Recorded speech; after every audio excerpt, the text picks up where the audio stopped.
높은 빌딩, 자동차, 그리고 수백만 명의 사람들이 가득한 뉴욕시가 되기 전에는 이곳의 모습이 완전히 달랐습니다. 예전에는 숲이 우거져 있었고 강과 시냇물이 많았습니다. 습지와 동물들도 많았습니다. 이곳의 해안선도 아름다워서 어업과 여행에 이용되었습니다. 유럽인들이 오기 전 이곳에는 수천 년 동안 리나피족이 살고 있었습니다. 리나피는 현재의 뉴욕시와 인근 뉴저지, 펜실베이니아, 델라웨어 지역에 살았던 원주민들입니다. 그들은 자신들의 넓은 땅을 리나피 호킹이라고 불렀습니다. 단순히 숲을 돌아다니는 것이 아니라 마을, 농경지, 길, 그리고 어업과 사냥을 위한 장소도 있었습니다. 옥수수, 콩, 호박을 재배했습니다. 그들은 가족들이 먹을 수 있도록 물고기와 다른 동물들도 사냥했습니다. 맨해튼도 그들의 땅의 일부였습니다. 맨해튼이라는 이름 역시 리나피의 언어에서 유래되었습니다. 유럽 탐험가들이 도착하기 시작하면서 그 지역은 변하기 시작했습니다. 1524년에는 이탈리아 탐험가 지오반니 다베라차노가 뉴욕 항구에 도착했습니다. 그는 프랑스에서 아시아로 가는 해상 경로를 찾기 위해 파견되어 항해하고 있었습니다. 그리고 항해 중에 그는 넓은 뉴욕 항구와 그 주변의 땅을 발견했습니다. 하지만 프랑스는 그곳에 영구적인 거주지나 식민지를 세우지 않았습니다. 약 100년이 지난 후 영국 탐험가 헨리 허드슨이 도착했습니다. 허드슨은 영국인이었지만 당시 네덜란드 동인도 회사에서 일하고 있었습니다. 네덜란드에서 온 큰 무역 회사입니다. 1609년에 그는 현재의 뉴욕 항구로 항해했습니다. 그는 지금의 허드슨 강이라고 불리는 큰 강으로 들어갔습니다. 그의 목적은 북서 항로를 찾는 것이었습니다. 북서 항로는 대서양과 태평양을 연결할 곳으로 기대되는 해상 경로입니다. 그는 자신이 찾던 항로를 발견하지 못했습니다. 하지만 그의 일행은 그 지역에서 무역에 좋은 기회를 발견했습니다. 특히 현지 원주민들로부터 모피를 구입하는 데 있어서 말이죠. 이로 인해 네덜란드인들은 이 지역에 산인들을 보내기 시작했습니다.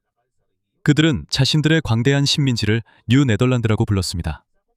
이 식민지는 허드슨강 주변과 현재의 뉴욕, 뉴저지, 델라웨어, 코네티컷의 일부 지역을 포함하고 있었습니다. 네덜란드인들은 처음부터 큰 도시를 세운 것은 아니었습니다.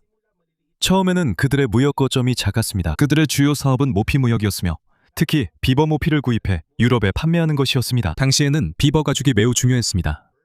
이것은 고급 모자를 만드는 데 사용되었습니다. 네덜란드 상인들은 가죽과 교환으로 금속 도구를 제공했습니다. 네덜란드 상인들은 레나페족 등 원주민에게 금속 도구와 천, 다양한 상품을 제공했습니다. 하지만 그들 사이의 모든 관계가 공정하고 평화로운 것은 아니었습니다. 레나페족과 유럽인들은 토지 소유에 대해 서로 다른 관점을 가지고 있었습니다. 외국인 거주자가 점점 늘어나면서 원주민 가족들은 점차 영토를 잃어갔습니다. 의병과 폭력적인 충돌도 발생하여 그들의 공동체가 약해졌습니다. 그리고 많은 사람들이 자신의 땅을 떠나도록 내몰았습니다. 1624년 네덜란드 서인도에서는 영구적인 정착지를 세우기 위해 식민지 개척자들을 보냈습니다. 네덜란드 서인도 회사는 이 지역에서 네덜란드의 무역과 식민지를 관리하는 회사였습니다. 일부 식민지 개척자들은 처음에 거버너스 아일랜드에 정착했습니다. 이곳은 맨해튼 남쪽 끝 근처에 있는 작은 섬입니다. 그 후 그들은 정착지의 중심을 맨해튼으로 옮겼습니다. 맨해튼은 항구와 허드슨강을 보호하기에 좋은 위치였기 때문입니다. 그들은 또한 맨해튼의 가장 남쪽 끝에 포트 암스테르담을 세웠습니다. 요새는 항구, 선박, 그리고 식민지의 중요한 물품을 지키기 위해 세워진 작은 군사기지였습니다. 요새 주변에는 집, 창고, 상점, 그리고 다른 건물들도 지었습니다. 새로운 정착지는 뉴 암스테르담이라고 불렸습니다. 이곳은 나중에 뉴욕시가 될 작은 네덜란드 정착지였습니다. 그럼에도 불구하고 1626년에 네덜란드 서인도에서는 뉴 암스테르담에 노예로 잡혀온 아프리카인들도 데려왔습니다. 그들은 억지로 요새, 도로, 집, 그리고 정착지의 다른 부분을 짓는 일에 동원되었습니다. 그들이 정비한 길 중에는 원래 원주민들이 사용하던 길이 있었는데 이 길은 나중에 브로드웨이가 되었고 뉴욕에서 가장 유명한 도로 중 하나가 되었습니다. 즉, 이 도시의 첫 번째 기반은 네덜란드 상인들뿐만 아니라 땅을 빼앗긴 원주민들과 강제로 일한 아프리카인들에 의해서도 세워졌다는 뜻입니다. 처음에 뉴 암스테르담은 작고 혼란스러웠습니다. 길은 진흙투성이었고 많은 집들이 나무로 지어졌습니다. 동물들이 자유롭게 돌아다녔고 거주하는 사람도 많지 않았습니다. 하지만 이곳의 위치는 매우 뛰어났습니다. 깊은 항구 옆에 있어서 큰 배들이 쉽게 들어올 수 있었습니다. 이곳은 또한 북쪽의 땅과 무역 거점으로 이어지는 길인 허드슨강에 접근할 수 있었습니다. 이로 인해 배들이 점점 많아졌고 상품과 사람들이 몰려들었습니다. 작은 정착지는 점차 중요한 무역 중심지로 변해갔습니다. 그리고 뉴 암스테르담이 점점 커지면서 더 많은 나라들이 이곳에 관심을 갖기 시작했습니다. 머지않아 영국 군함이 도착해 네덜란드로부터 이 식민지를 빼앗게 됩니다. 이와 함께 도시의 이름도 바뀌게 됩니다. 뉴 암스테르담에서 이곳은 전 세계의 뉴욕으로 알려지게 됩니다. 그리고 여기서 1626년에 네덜란드 관리인 피터 미누이트가 원주민 집단과 맨해튼 사용에 대해 합의를 맺었습니다. 네덜란드인들은 그 당시 화폐인 60길더 상당의 상품을 제공했습니다. 이 이야기는 종종 맨해튼을 단순히 구매한 것으로 전해집니다. 하지만 네덜란드인들과 원주민들은 토지 소유에 대한 관점이 달랐습니다. 유럽인들에게는 그들은 땅을 영구적으로 소유할 수 있다고 생각했습니다. 하지만 그들과 합의한 원주민들도 그렇게 이해했는지는 확실하지 않습니다. 뉴 암스테르담이 성장하면서 집들도 늘어났습니다. 상점, 창고, 항구로 들어오는 배들도 늘었습니다. 식민지의 마지막 네덜란드 지도자 중 한 명은 피터 스타이브선트였습니다. 그는 1647년에 총독이 되었습니다. 스타이브선트는 법 집행에 매우 엄격했습니다. 그는 술 판매를 제한했고 유대인을 포함한 일부 종교단체를 막으려고 했습니다. 루터교도와 퀘이커교도가 자유롭게 예배드리는 것도 막으려 했습니다. 많은 주민들은 그의 통치를 좋아하지 않았습니다. 네덜란드 서인도 회사도 그에게 일부 규제를 완화하라고 압박했습니다. 한편 네덜란드와 영국 사이의 갈등은 점점 심해지고 있었습니다. 두 나라는 모두 세계 여러 지역의 무역과 선박 항로를 장악하고 싶어 했습니다. 공격 위협 때문에 뉴 암스테르담은 1653년에 정착지 북쪽에 나무로 된 벽을 세웠습니다. 여기서 월스트리트라는 이름이 유래되었습니다. 하지만 그 벽은 영국인들을 막지 못했습니다. 1664년 영국은 뉴 암스테르담에 군함을 보냈습니다. 페터르 스테이베선트가 쓸 수 있는 병사는 얼마 없었고 많은 주민들도 싸우기를 원하지 않았습니다. 그래서 그는 큰 전투 없이 정착지를 넘겼습니다. 이로 인해 영국인들은 뉴 암스테르담의 이름을 뉴욕으로 바꿨습니다. 이 이름은 영국 왕의 동생이자 훗날 제임스 2세가 된 요크 공작 제임스의 이름을 딴 것입니다. 포트 암스테르담의 이름도 포트 제임스로 바뀌었습니다. 1672년에 네덜란드가 잠시 이 도시를 되찾아 뉴 오렌지라고 불렀습니다. 하지만 1년 후 평화협정을 통해 다시 영국에 반환되었습니다. 그때부터 뉴욕이라는 이름이 계속 사용되었습니다. 통치자가 바뀌었지만 네덜란드 식민지의 많은 흔적이 남아 있었습니다. 몇몇 법률, 사업, 그리고 생활 방식이 계속 이어졌습니다. 많은 네덜란드 가문들도 도시에 남아 있었습니다. 또한 영국인들은 노예 제도를 계속 유지하고 확장시켰습니다. 많은 아프리카인들이 강제로 노예가 되어 공설 노동자, 선원, 장인, 가사도우미, 그리고 항구 노동자로 일했습니다. 1740년대에 이르러 뉴욕 주민 중 거의 5명 중 1명이 노예였던 것으로 추정됩니다. 이것은 도시의 성장이 상당 부분 아프리카인들의 강제 노동에 의존하고 있었음을 보여줍니다. 영국의 지배하에서 특히 그들에 대한 법도 매우 엄격했습니다. 항구가 커지고 유럽에서 온 이민자들이 늘어나면서 뉴욕은 더 부유하고 더 중요한 도시가 되었습니다. 하지만 18세기에 접어들면서 영국과 북아메리카에 있는 식민지들 사이의 갈등이 심해지기 시작했습니다. 영국 정부는 전쟁 비용을 충당하기 위해 새로운 세금을 부과했습니다. 그 중 하나가 1765년에 시행된 인지세법이었습니다. 이 법에 따라 법정 문서, 신문, 기타 종이와 같은 인쇄물에 세금을 내야 했습니다. 많은 식민지 주민들이 반발했습니다. 그 이유는 법을 만든 영국 의회에 자신들의 대표가 없었기 때문입니다. 이로 인해 대표 없는 과세는 없다라는 구호가 유명해졌습니다. 뉴욕에서는 자유의 아들들 단체도 활발히 활동했습니다. 이 단체는 영국의 세금과 통제에 반대하는 식민지 주민들의 모임이었습니다. 이들은 인지세법을 시행하는 사람들에게 항의, 보이콧, 협박 등의 행동을 벌였습니다. 1765년 10월 9개 영국 식민지의 대표들이 뉴욕에 모였습니다. 이를 인지세법 회의라고 불렀습니다. 이들은 영국 의회 대표가 없는 식민지 주민들에게 세금을 부과해서는 안 된다는 성명을 발표했습니다. 그 당시에는 아직 완전한 독립을 요구하지는 않았습니다. 하지만 이 회의는 서로 떨어져 있던 식민지 주민들이 영국에 맞서 하나의 집단으로 행동하는 법을 배우는데 도움이 되었습니다. 갈등이 심해지면서 뉴욕 주민들도 분열되었습니다. 영국으로부터 독립을 원했던 이들은 패트리엇, 영국 왕에게 충성을 다하려는 이들은 로열리스트라고 불렸습니다. 1775년 미국 독립전쟁이 시작되었습니다. 반란을 일으킨 식민지 군대인 대륙군은 조지 워싱턴 장군이 이끌었습니다. 워싱턴은 뉴욕의 중요성을 파악하고 있었습니다. 뉴욕은 깊은 항구와 주요 항만, 허드슨강으로 이어지는 경로를 통제할 수 있었습니다. 만약 영국이 이곳을 점령한다면 영국은 이 도시를 군사기지로 사용할 수 있고 북부와 남부 식민지의 연결을 끊을 수 있었습니다. 그래서 미국인들은 브루클린과 인근 섬들에 방어선을 구축했습니다. 하지만 1776년 8월 엄청난 규모의 영국군이 도착했습니다. 양측은 롱아일랜드 전투 또는 브루클린 전투라고도 불리는 전투에서 맞붙었습니다. 영국군은 수적으로 우세했고 더 숙련되고 조직적이었습니다. 영국군은 미국군의 방어선을 뚫고 측면을 공격했습니다. 조지 워싱턴의 군대는 심각한 패배를 당했습니다. 하지만 그의 군대는 완전히 포획되지는 않았습니다. 밤이 되자 조용히 그는 수천 명의 병사들을 브루클린에서 맨해튼으로 보트로 이동시켜 자신의 병력 대부분을 구해냈습니다. 하지만 대륙군은 더 이상 뉴욕시 전체를 방어할 수 없었습니다. 그들은 점차 후퇴했고 도시는 영국의 통제하에 들어갔습니다. 그 후 영국군은 뉴욕을 미국 혁명 대부분의 기간 동안 북미에서의 주요 군사본부로 사용했습니다. 이러한 상황에도 불구하고 조지 워싱턴의 군대가 패배한 후에도 뉴욕시는 미국 혁명이 끝날 때까지 계속해서 영국의 통제하에 있었습니다. 영국군은 이 도시를 주요 군사기지로 사용했습니다. 여기에서 그들은 여러 지역으로 군인, 선박, 보급품을 보냈습니다. 1783년 파리 조약을 통해 전쟁이 끝났습니다. 영국은 미국의 독립을 인정했습니다. 같은 해 11월 25일 영국군은 뉴욕시에서 완전히 철수했습니다. 전쟁이 끝난 후 이 도시는 새로운 나라의 중요한 중심지가 되었습니다. 1785년에 이 도시는 미국의 수도가 되었습니다. 여기서 새로운 국가정부의 첫 지도자들이 모였습니다. 1789년 4월 30일 조지 워싱턴은 월스트리트에 위치한 페더럴 홀에서 미국의 첫 번째 대통령으로 취임 선서를 했습니다.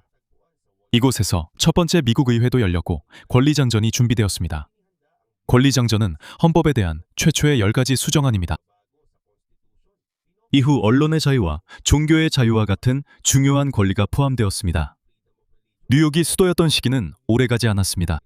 1790년에 국가정부는 필라델피아로 이전되었습니다. 하지만 더 이상 수도가 아니더라도 도시는 계속해서 비즈니스와 금융 분야에서 성장했습니다. 1784년 알렉산더 해밀턴의 도움으로 뉴욕은행이 설립되었습니다. 그는 미국의 건국의 아버지 중 한 명이었습니다. 1792년에는 몇몇 주식 거래자들이 협정을 맺어 뉴욕 증권거래소에 시작이 되었습니다. 이로 인해 월스트리트는 점차 은행과 투자 중심지가 되었습니다. 1825년 이리 운하가 완공되면서 뉴욕은 더욱 부유해졌습니다. 이리 운하는 허드슨강과 오데오를 연결하는 긴 수로입니다. 이로 인해 내륙에서 생산된 상품들이 뉴욕시로 더 쉽게 운송될 수 있게 되었습니다. 도시의 항구에서 이 상품들은 유럽과 다른 지역으로 보낼 수 있었습니다. 상품 운송 비용이 줄어들었고 항구를 이용하는 선박의 수가 늘어났습니다. 이로 인해 뉴욕은 보스턴과 필라델피아를 제치고 미국에서 가장 중요한 무역항이 되었습니다. 사업이 성장함에 따라 인구도 빠르게 증가했습니다. 1800년 도시의 주민 수는 약 6만 명이었습니다. 19세기 중반이 되자 그 수는 50만 명을 넘었습니다. 많은 유럽 이민자들이 기아, 빈곤, 정치적 혼란, 그리고 종교적 박해를 피해 이곳으로 왔습니다. 그들 중에는 아일랜드의 극심한 기근을 피해온 많은 아일랜드인들이 있었습니다. 또한 많은 독일인과 다른 유럽인들도 일자리와 새로운 삶을 찾아왔습니다. 1827년 뉴욕주에서는 합법적 노예제가 완전히 폐지되었습니다. 하지만 이것이 곧바로 차별이 사라졌다는 뜻은 아니었습니다. 흑인 뉴요커들은 계속해서 인종차별을 겪었습니다. 일자리와 권리는 제한적이었고 평등하지 않았습니다. 인구가 빠르게 늘어나면서 맨해튼의 가난한 지역에는 새빵 건물이 가득 들어섰습니다. 새빵 건물은 여러 가족이 살 수 있도록 작은 주거 공간으로 나뉜 건물이었습니다. 임대료는 저렴했지만 공간이 비좁고 어두웠으며 종종 수도 시설도 환기도 화장실도 제대로 갖춰지지 않았습니다. 사람들이 밀집해 살다 보니 질병이 빠르게 퍼졌습니다. 1832년에는 수천 명의 주민들이 콜레라로 목숨을 잃었습니다. 콜레라는 주로 오염된 물을 통해 퍼지는 심각한 질병입니다. 도시는 대형 화재도 겪었습니다. 1835년 12월 12일 보른루어 맨해튼의 비즈니스 지구에서 시작되었습니다. 날씨가 너무 추워서 소방호스에 물이 얼어 소방관들이 힘들었습니다. 거의 700채의 건물이 파괴되었습니다. 하지만 그 지역은 더 크고 현대적인 건물들로 빠르게 다시 지어졌습니다. 커져가는 도시에는 질병과 화재뿐만 아니라 다른 문제들도 있었습니다. 5포인트와 같은 어려운 지역에서는 빈곤, 과밀, 범죄, 그리고 갱단 간의 싸움이 만연했습니다. 하지만 그곳에 사는 모든 사람이 범죄자는 아니었습니다. 많은 사람들이 평범한 이민자와 노동자들로 낮은 임금과 열악한 환경 속에서 살아남기 위해 애썼습니다. 1861년 미국 남북전쟁이 시작되었습니다. 북부 연방과 남부 연합 사이에서 뉴욕주는 유니언에 속해 있었지만 뉴욕시의 많은 사업체들은 남부주에서 생산되는 면허에 의존하고 있었습니다. 그래서 전쟁에 대한 주민들의 시각도 분열되어 있었습니다. 군 징집제가 시행되자 분노는 더욱 커졌습니다. 부유한 남성은 $300를 내거나 자신을 대신할 다른 남성을 구하면 징집을 피할 수 있었습니다. 가난한 노동자들에게 이것은 불공평하게 느껴졌습니다. 1863년 7월 뉴욕시 징병폭동이 일어났습니다. 처음에는 징집에 대한 항의로 시작됐지만 곧 폭력 사태로 번졌습니다. 건물들이 불타고 약탈당했으며 일부 폭도들은 흑인 주민들을 공격했습니다. 혼란은 나흘 동안 계속되었고 많은 사람들이 목숨을 잃었습니다. 남북전쟁 이후 뉴욕은 빠른 변화를 계속했습니다. 1858년에 센트럴파크가 대중에게 개방되었습니다. 이곳은 나무, 잔디밭, 호수, 산책로가 있는 넓은 공간으로 만들어져 사람들이 쉴 수 있도록 했습니다. 도심의 혼잡함과 소음에서 벗어나려는 주민들에게 안식처가 되었습니다. 뉴욕은 예술과 엔터테인먼트의 중심지로도 성장했습니다. 브로드웨이에는 극장이 늘어났습니다. 카네기 홀은 1891년에 문을 열었고 콘서트의 명소가 되었습니다. 미국 자연사 박물관은 1869년에 설립되었습니다. 메트로폴리탄 미술관은 1870년에, 뉴욕 국립도서관은 1895년에 세워졌습니다. 이와 동시에 신문도 늘어났습니다. 그리고 출판사도 늘어났습니다. 이로 인해 뉴욕은 미국에서 가장 중요한 미디어 중심지 중 하나가 되었습니다.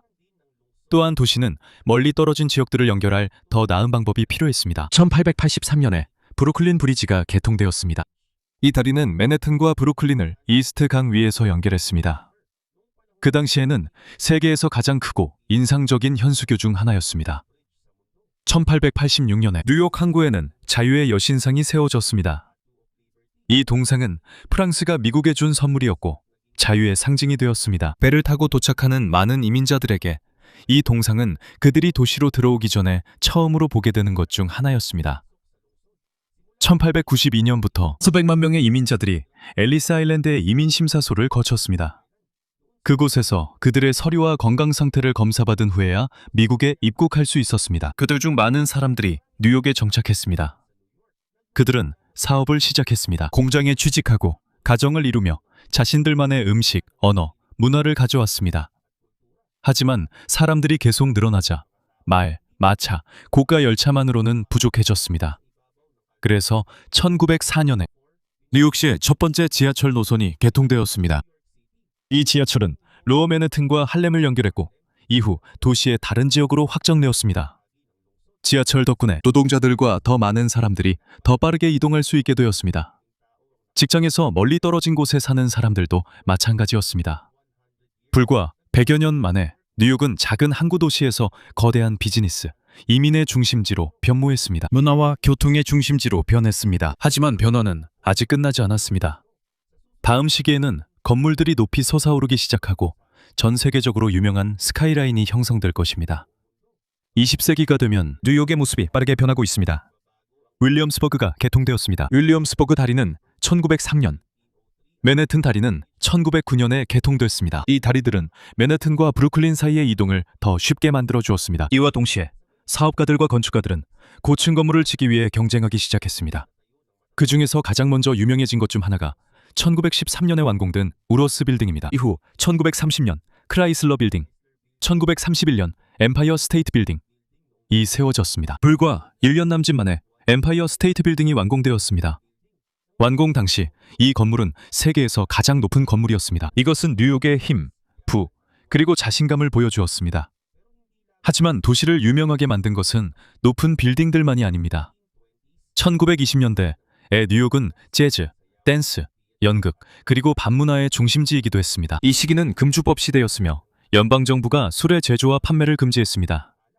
하지만 법에도 불구하고 스피크이지라고 불리는 비밀바들이 많이 생겨났습니다. 이곳에서는 음악, 춤, 다양한 엔터테인먼트와 함께 몰래 술을 판매했습니다. 할렘 르네상스도 한창이었습니다. 이 시기는 할렘에서 많은 흑인 음악가와 작가들이 유명해진 시기였습니다. 예술가와 지식인들도 있었습니다. 이들은 재즈, 문학, 그리고 미국 문화에 큰 기여를 했습니다. 하지만 이 즐거운 시기는 1929년에 갑자기 끝나버렸습니다. 월스트리트에서 주식시장이 붕괴되었습니다. 그 뒤를 이어 미국 전역에 큰 영향을 미친 대공황이라는 심각한 경제 위기가 찾아왔습니다. 많은 은행과 기업들이 문을 닫았습니다. 수많은 주민들이 일자리를 잃었고 많은 사람들이 집세를 감당하지 못하게 되었습니다. 어떤 가족들은 빈 땅이나 공원에 임시로 집을 짓고 살았습니다. 이런 곳들은 후버빌이라고 불렸습니다. 많은 사람들이 위기에 대한 느린 대응을 비난했던 허버트 후버 대통령의 이름에서 따온 것입니다.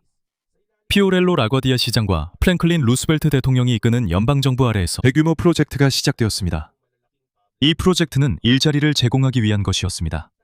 학교, 다리, 도로, 공항, 공원, 수영장, 공공주택 등이 건설되고 보수되었습니다. 이러한 프로젝트들은 도시의 재건에 큰 도움이 되었습니다. 1939년에 제2차 세계대전이 시작되었을 때 뉴욕의 공장과 항구는 매우 중요한 역할을 하게 되었습니다. 노동자들은 연합군을 위해 선박, 무기, 의복, 기타 보급품을 만들었습니다. 1941년에 미국이 전쟁에 참전했을 때 많은 군인들이 뉴욕의 항구에서 유럽으로 출발했습니다. 도시는 또한 가능한 공격에 대비해 준비를 했습니다. 수천 명의 주민들이 비상대응 및 민방위 자원봉사자로 훈련을 받았습니다. 전쟁이 끝난 후 유럽과 아시아의 많은 대도시들은 파괴되었습니다. 하지만 뉴욕의 건물과 사업체들은 전쟁으로 피해를 입지 않았습니다. 이로 인해 뉴욕은 금융, 미디어, 예술, 국제무역의 중심지로 더욱 성장하게 되었습니다. 여기에 유엔의 연구본부도 세워졌습니다. 유엔은 제2차 세계대전 이후에 설립된 국제기구로 각국이 대화할 수 있도록 돕기 위해 만들어졌습니다. 서로 협력하고 또 다른 대규모 전쟁을 막기 위해서입니다. 맨해튼에 있는 유엔 본부는 1952년에 완공되어 본격적으로 사용되기 시작했습니다. 이로 인해 뉴욕은 국제 외교의 중요한 중심지가 되었습니다. 하지만 1970년대에 접어들면서 이 도시는 다시 한번 심각한 문제에 직면하게 되었습니다. 많은 공장들이 문을 닫거나 다른 곳으로 이전했습니다. 일자리가 줄어들고 많은 주민들이 교외로 이주했습니다. 이와 동시에 범죄가 증가하고 많은 건물과 동매의 상태가 악화되었습니다. 시 정부의 부채도 크게 늘어났습니다. 1975년 뉴욕시는 거의 지불할 돈이 바닥날 뻔했습니다. 몇몇 서비스를 줄이고 주 정부와 연방 정부의 도움을 요청해야 했습니다. 위기 속에서도 스카이라인은 계속 변했습니다. 옛 세계무역센터의 쌍둥이 빌딩이 완공되었습니다. 1970년대 초에 완공되어 1973년에 공식적으로 단지가 개장했습니다. 두 빌딩은 뉴욕의 비즈니스와 국제무역의 상징이 되었습니다. 이후 수십 년 동안 경제가 점차 좋아지고 범죄율이 감소했습니다. 많은 오래된 동네가 다시 정비되고 사업과 관광객이 늘어났습니다. 하지만 2001년 9월 11일 테러리스트들이 미국을 공격했습니다. 두 대의 납치된 비행기가 쌍둥이 빌딩에 충돌했습니다. 건물들이 무너졌고 뉴욕, 워싱턴, 펜실베이니아에서 수천 명이 목숨을 잃었습니다. 도시에 남긴 공격의 상처는 깊었습니다. 하지만 월드 트레이드 센터 지역은 다시 세워졌습니다. 지금 그곳에는 희생자들을 위한 추모관과 원월드 트레이드 센터가 세워져 있으며 이는 로어 맨해튼의 재건의 일부가 되었습니다.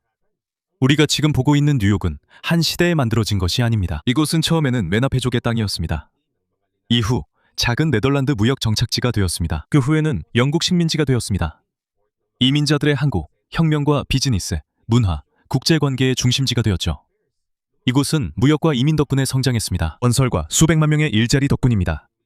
하지만 이곳의 역사에는 토지 강탈과 노예 제도도 있습니다. 빈곤, 질병, 화재, 전쟁, 경제 위기, 그리고 테러도 있었습니다. 뉴욕은 여러 번 시련을 겪었습니다. 하지만 큰 문제가 있을 때마다 뉴욕은 변화하고 다시 일어설 수 있었습니다. 그리고 그것이 바로 예전에는 뉴 맨해튼 끝자락의 작은 정착지였던 곳이 어떻게 세계에서 가장 유명하고 중요한 도시 중 하나가 되었는지에 대한 이유입니다.